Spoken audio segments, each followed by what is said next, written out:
What's up, you guys? This is Adam Gillespie with Rancid and Sweaty Calves coming at you with yet another video.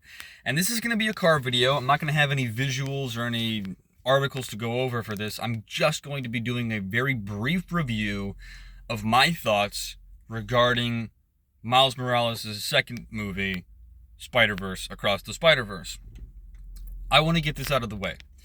I don't hate the concept that this movie is going for with canon events, but the execution was incredibly poorly done, and because of that, the entire movie winds up falling apart. The emotional weight is still there, but a lot of the issues that you're going to find with the actual plot and story of this film come from the fact that the canon event story just doesn't fit with the multiverse as a concept or anything else regarding the canon event storylines that they have laid out as being clear and truthful in such stories. It's not consistent. That's the big issue with me. And so because of that, because of the inconsistency there, that's going to be my main focus regarding this video. So I just want to highlight a couple of instances where the Spider-Man canon is ignored. First of all, Flash Thompson becomes Spider-Man, and he doesn't do a very good job at it. That's not a canon event. A universe without a Spider-Man would then not be a part of a canon event, which would mean that entire universe couldn't exist. Any universe where anything deviates from what this movie considers canon cannot exist. There's a universe in which Ben Parker does not die and instead is an influential force in Spider-Man, pulling other Spider-Men from other universes to his own so that he can draw their power from them and become more powerful. That's not necessarily going to fit into canon. There's a universe where the Spider-Man of a specific, what's the word I'm looking for? A specific culture is believed to be a mutant. And in that universe, the mutants actually think the mutants actually are praised by the public and beloved by everyone. But Spider-Man unfortunately gets unveiled to not be an actual mutant by birth, only through radioactive spider bite, and because of that, he winds up killing himself. There are universes where Spider-Man becomes an individual who gets all the money in the world, all the fame, and everything goes right for him. There are universes where Spider-Man becomes a literal spider. There's a universe where Peter Parker falls into a pit of a million spiders, and they download his consciousness and become Spiders-Man.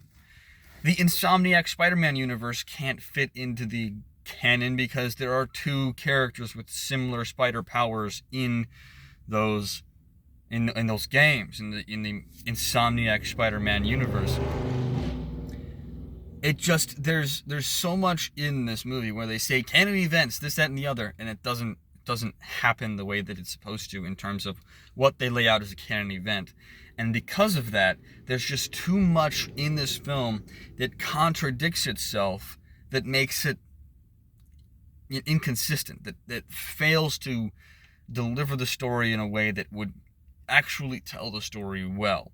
I love the concept. I love the concept of there being canon events that are connected between threads of a silky spider web across the multiverse, and they call it the Spiderverse or whatever it was that Miguel O'Hara used. It was a super technical term.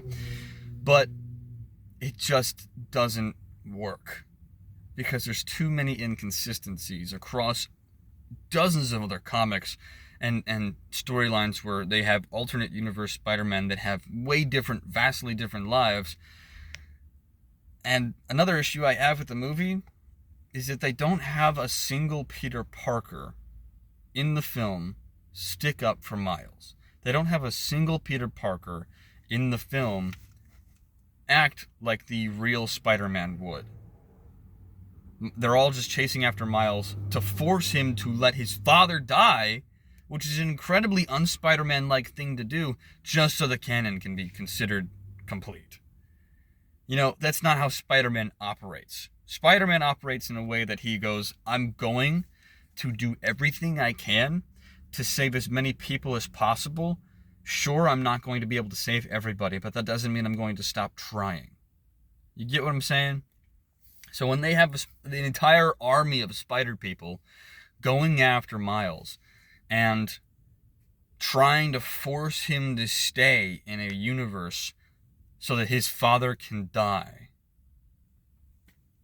I don't like that. I think that's an incredibly big dish on the Peter Parker name. And I really hate that they've done that to Peter Parker Spider-Man. I don't like that they've taken the Peter Parker Spider-Man and they've made him into someone who goes along with the flow of things and just allows the universe to unfold in a way that even he wouldn't like, right? Peter Parker is someone who rages against the machine, someone who rages against oppression and evil and vile creatures and bad guys who are willing to do unspeakable things to people just to get to him. And he suffers a lot of loss, but he doesn't go with the flow. You know, he fights against it. That's what Peter Parker does. That's what he's always done from the very beginning. And I hate that they didn't have a single Peter Parker in this movie stick up for Miles, you know? And especially Insomniac Spider-Man, you know? Insomniac Spider-Man handled sacrificing one person to save millions very well. It was an incredibly unfortunate situation where Insomniac Spider-Man there was only one vial of a cure to a disease that was unleashed by Dr. Octopus. And if he were to use the cure on his Aunt May, who was infected, there wouldn't be enough for everyone else who was infected, which would mean that he would sentence countless lives to death.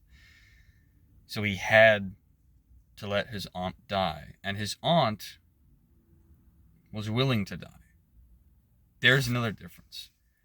I'm not certain that Captain Morales, Captain Davis, Jeff Davis, Captain Davis wants to die. Aunt May said, you know what, Peter? I'm going to sacrifice myself so that you can save the city. In the Insomniac video game universe. That's a big difference, too. Is that she was willing to die to keep the canon right. But to let someone die unwillingly against their will so that they can uphold your idea of what the universe is supposed to act like, I don't like it. I don't like it. If a person's willingly going to their death to save the universe, great. Make a good story about that. But if you're basically sentencing someone to death so that you can save the universe, you gotta find another way, right? Especially if that person is an innocent individual.